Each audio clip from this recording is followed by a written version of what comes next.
Guèye Jamra dañ ko convoqué woon démb fële ca brigade de recherche concernant liste bi nga xamante ni nee na yor na ko depuis des années et des années moom nag ba mu fa jógee jokkoo na ak suñu naataangoo yi nekk ci presse bi dégg naa ci Pape Sidi Fall woo ko téléphone mu ne ko demoon na ba dellu si na ma nga këram ñu bëri nag njort ni Mame Matar woo gi ñu ko woo dañu nekk ci ay tànkam maanaam dañuy xool réellement ndax yor na listam déet parce que loi bu mujj bi nga xamante ni moom la ñu bëgg adopté ci coowal ngóor jigéen wax na ni képp ku naan yor naa wala gis naa wala dégg naa buñ la woowee te amoo preuve dinañu la daan mbaadu loolu lañ naral Mame Matar. waaw Mame Matar démb yónnee na communiqué bi ni ma ñuy dem na wuy ji bi mu wuy jee le commandant Faye moo ko déglu am na ci bureau ba 2 heures de temps ñaari waxtu yoo xam ni ci ay laaj ak i tontu la bi muy dem nag moom préparé woon na boppam ndax xam na ni ñaara mën a am mooy ñoom dañoo soxla ay information yi mu yor wala dañ ko doon téeñal ci wàllu liste bi nga xam ni moom la wax ni yor na ko nee na bi mu yeggee tamit moom Mame Matar laaj nañ ko liste bi joxe na liste bi gendarmerie mais nee na yemul ci joxe liste bi mais dafa joxe benn clé USB boo xam ni ay vidéo ñoo ci nekk ak ay information yoo xam ni yu doy waar la ah macha allah waaw nee na ay information yu doy waar la yëkkati joxaale leen li nga xam ne moom mooy enquêteurs yi. mais du coowal liste bi kon finalement. liste bi kay féete na ko. non liste bi yóbbu na liste bi. joxe na ko da cee yokk leneen. da cee yokk leneen maanaam liste bi. Mame Matar joxe na liste bi léegi enfin waaw. waaw joxe na liste bi nee na ku soxla liste bi demal. brigade de recherche bu Kër Massar. mais yemul ci joxe liste bi dafa joxe. monté waale dossier bu béton jox leen. bool clé USB boo xam ni nee na yu doy waar ñoo ci nekk jébbal na ko li nga xam ni moom mooy gendarmerie. léegi nag. fii ñu njëkkee Mame Matar lañ ko waroon a maanaam fii ñu mujjee Mame Matar la ñu waroon a njëkkee au lieu que ñu toog assemblée naan yorul dara te buñ ko laajoon liste bi du andi dara tey Mame Matar nee na yóbbu na liste bi yemul ci liste bi ñu ko doon laaj mais yóbbaale ne clé USB gis nga li xew ci wàllum góor jigéen yi maanaam dafa doy waar parce que depuis boobu bi ñu arrêté vendredi bi ñoom Pape Cheikh Diallo ba tey ji nii ba suba jàpp nañu ne dinañ arrêté ñeneen mooy ku toll ni premier ministre dafa teel a génn sax waxuma la ci teel a génn wax sax mais dafa teel a proposé projet de loi bi maa ngi dégg am ñuy wax ni li ñu doon xeex pour ñu criminaliser wàllum góor jigéen slogan la woon slogan ab diine l'islam xamul slogan. slogan ci diine l'islam laa ilaha illallah muhammadu rasulullah rek doy na ci. maanaam l'islam dafa wax ni même boo dee foo li ngay foowee na doon dëgg. kon bu ñu demee ba ay nitu diine di wax ni loolu slogan la. demoon ci kër kilifa diine yi yóbbu slogan boobu mooy waxuñu woon kilifa diine yi dëgg. ñaareel bi ñoom ñu lii ma la wax ni la l'islam dafa wax ni même boo dee foo sax na nga foowee li ngay foowee na doon dëgg. kon li ñu joxoon askan wi mënoon nañoo wax ni lii kat ab slogan la woon waaye ñun li ñu bëggoon mooy daan yu gën a rëy. ñun li fi nekkoon rek mooy ci daan yi doyoon nañu de mais ñooñu dugal ci suñu bopp yi wan ni kat mën nañoo criminaliser. kon nañu àndandoo ñun ñëpp ñu xeexandoo lii di ñu criminaliser wàllum góor jigéen ñun ñu def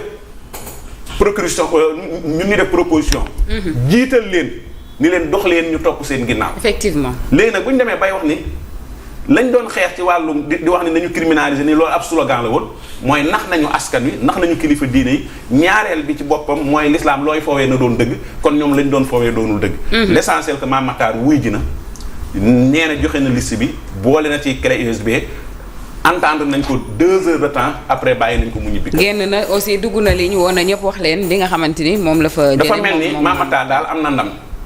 am na ndam ci li. enfin moom am na ndam ou pas nit ñi soulagé wu nañ. nag quand même ci Ahmed l'affaire de la liste maa ko yor maam yaakaar naa ni yàkkamti woon na sax moom ñu woo ko pour mu mën a décharger boppam ci détention liste boobu ndax feuille boo yor depuis 1987 nous dit-on ba 2027 Mamadou c'est bientôt 40 ans alors yoon la vraiment ñu libéré maam ci liste bi en tout cas. xanaa coowal liste bi moom dina waaw dina tàbbi géej waaw vraiment géej maam daal jàpp leen ne maam daal yóbbu na yëf ya joxe na liste ba ak clé USB.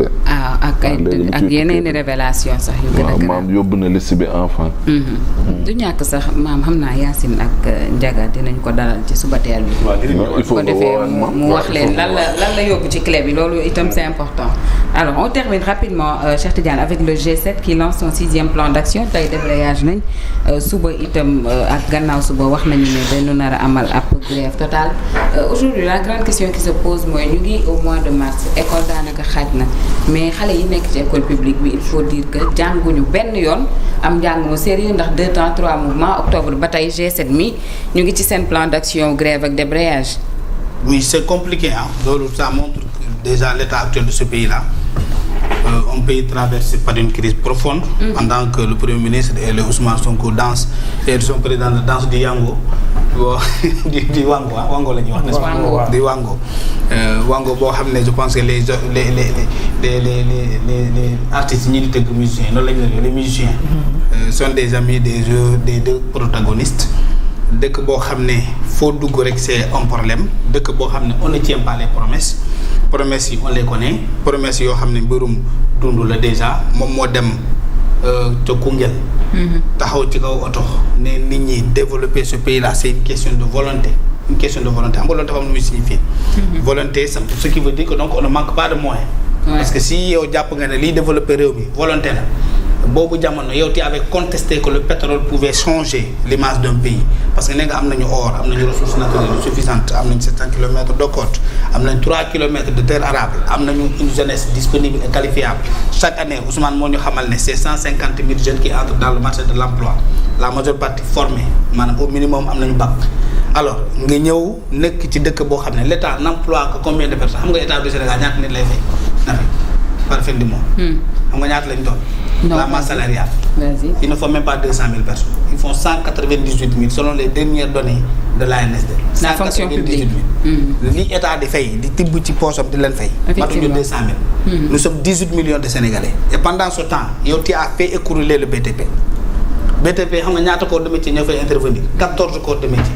ci maçon bi ba ci carreleur bi coffreur bi en passant par tout ce qui est menuisier bois métallique macroéconomie bi 18 millions de fonds ils ne font même pas 200 000 personnes. On parlait de 200 000 dernière donnée non dernière donnée yi ANSD laay wax nii c'est 198 000 Sénégalais fonctionnaires ñoom la état di fay maintenant y a ce qu'on appelle les autres salariés parapublics maanaam entreprise état bi mooy wuti fonds boppam di fay personnel am nga jël par exemple le FONGIP par exemple ñooñu mënoo leen ci boole les entreprises parapubliques ça d'ailleurs on parle d'entreprise donc dès l'instant que la notion d'entreprise arrive état day écarté les SOGIP ak yooyu ñooñu ñooy fay seen bopp état intervenir effectivement maintenant ñi nga xam ne état mooy tibb ci xaalisam di leen jox il ne faut même pas 200 000 Sénégalais alors enseignants yooyu nga xam ne loolu nga xam ne bariwul dans la conception quoi l'état boo xam ne da nga am pétrole am gaz am tout ce qui est ressources naturelles nga war a capitaliser loolu rassurer les Sénégalais c'est le seul Sénégal rek laa gis réew moo xam ne dafa am pétrole nit ñi di dëkk tiit musul am ci àddina